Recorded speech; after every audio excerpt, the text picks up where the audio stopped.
Hey, what's up guys? Today I'm going to show you how you can reduce lag and stutter on Fortnite, and also some ways in which you can just in general get higher FPS than you've ever gotten before. So without further ado, let's get started.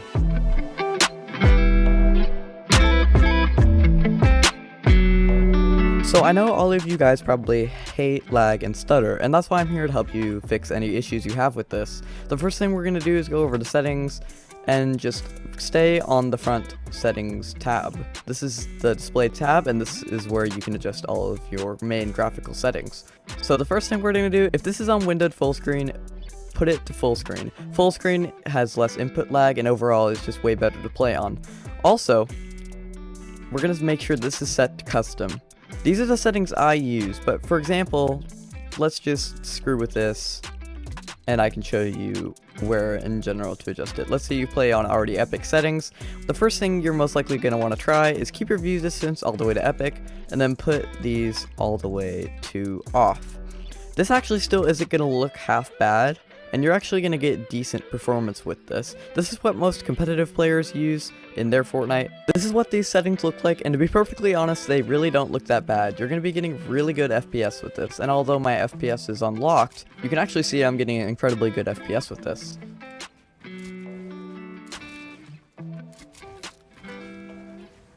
Ignore my horrible edits as I proceed on to the next tip. The next tip I'm going to give you is just to turn this down to 720p, or 1280 by 720. All this is going to do is lower your resolution, and although it's going to look a bit worse, I won't really be able to show you I'm recording.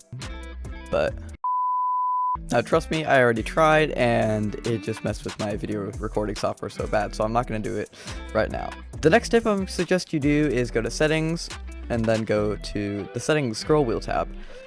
Scroll all the way down to the bottom and make sure that you turn all of these off. This can actually really improve FPS, especially if you have unlocked FPS. Which, by the way, brings me to my third tip. You can actually go to this, and I would recommend if you have a 144Hz monitor or maybe a little higher, just cap it at 120 FPS. You honestly won't be able to tell that much of a difference. And if you just have a 60Hz monitor, then cap it all the way down to 60 FPS. As I have a 165Hz monitor, I have to cap it more at 165Hz.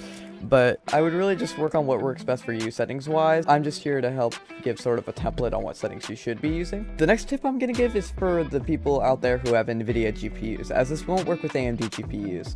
I'm going to suggest that you open up search and type in GPU, then press enter. You should be on the graphics settings. Then turn this to on. You'll have to restart your computer to apply any changes, but it should all be for the better, as this is actually supposed to help delay in VR or any other games. This will also increase FPS. However, I can't guarantee you that it will actually increase FPS. As to my knowledge anyway, I haven't really played around with this setting that much, so I won't really be able to tell you how well this works. However, I do recommend you turn it on, as there's no real downside to it, so I just recommend you turn it on. I'll update you with anything in the comments if I figure out that this doesn't help, or if I figure out any other things that might help, I'll just put it right down in the comments for you to see.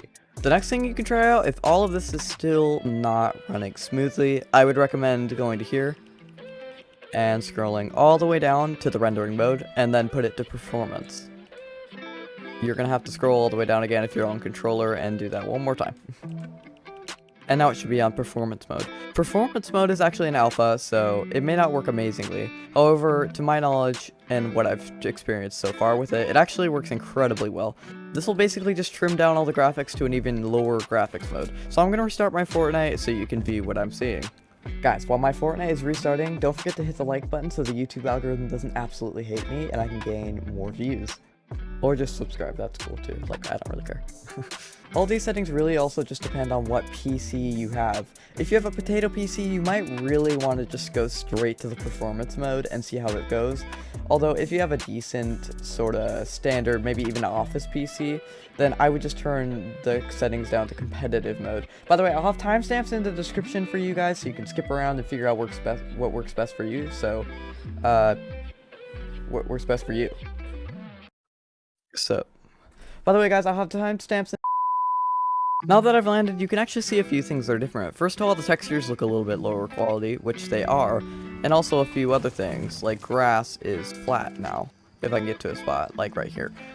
So if we go to settings, this also looks a bit different. A lot of our settings are canceled out, and we just have less settings in general. So the first thing we're going to want to do is that we're actually going to keep this on high, but if you want to start out, you can put these on epic and see how it looks.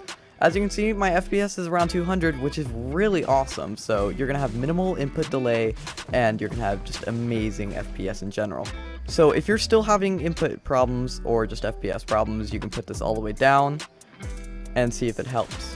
Overall, this performance mode setting should really help you guys, so I hope you use this if you have, let's just say, a potato PC, and it's just really not running that well.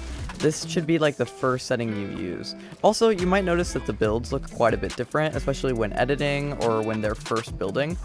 And I really don't know why this is. However, it might just be because that regular builds that you would see in a normal game take longer to render, and that would just overall cause more GPU issues. So this is why they did that, I guess. I don't really know, don't ask me. The next thing you should check out is if you have anything running in the background in your PC. This can actually really cause some issues if you do have big things running. To do that, just push your Windows button if you're in your Fortnite game like me. What you're going to want to do is go to your taskbar and just check right here. This is all the applications that are running in the background at the moment. The live applications, that is, anyway. I'll get to that in a bit. Basically, though, you can see right here, NVIDIA RTX Voice is running for me, Steam is running for me, Epic Games is running for me, which all of these technically could be doing updates, or they could be using CPU usage. I'd recommend exiting out of anything you don't actually need, and just running your game. This way you'll actually probably get much more performance. The next thing you can do though to check out is do Control-Alt-Delete, and go to your task manager. You can see right here, I'm actually at almost 100% CPU usage, Fortnite being 50% of it. That's good. However, I do have a lot of stuff running in the background. To see what's taking up your most CPU space, tap on CPU up here, and it'll sort it by highest CPU usage to least CPU usage. You can see that my webcam software right here is using a bit, and so is Desktop Windows Manager. However, if I try to close Desktop Windows Manager, it's most likely going to say something like this. Don't push end task on one of these. If you do end a task, your computer will shut down because it's part of Windows. NVIDIA RTX Voice also takes a bit too, but that's how I run my microphone system. I'd also highly recommend if you have Chrome open while you are playing Fortnite or any game for that matter, I would close Chrome because Chrome takes up a lot of memory right here, as you can see.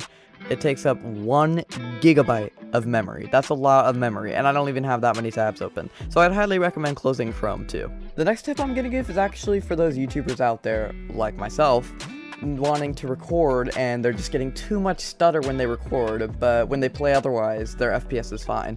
And this is specifically for NVIDIA users. However, there might be alternatives for AMD, I'm not quite sure. So I have my OBS right here, and this is assuming that you're using OBS, although it'll work on anything, any recording software. So what you're going to want to do is go to here, and then you're going to want to go to Output, and right here where it says Encoder, you're going to want to make sure that doesn't say software. If you have an NVIDIA GPU, most likely you need to check for this. And see where it says Hardware Invenc right here. You're going to click on that. Basically, all that does is it allows separate cores on your GPU to be recording. Overall, just improving the performance of your gameplay, and also just improving the performance of your PC. So thanks for watching, guys. Don't forget to subscribe, smash the like button, and I'll see you in the next video.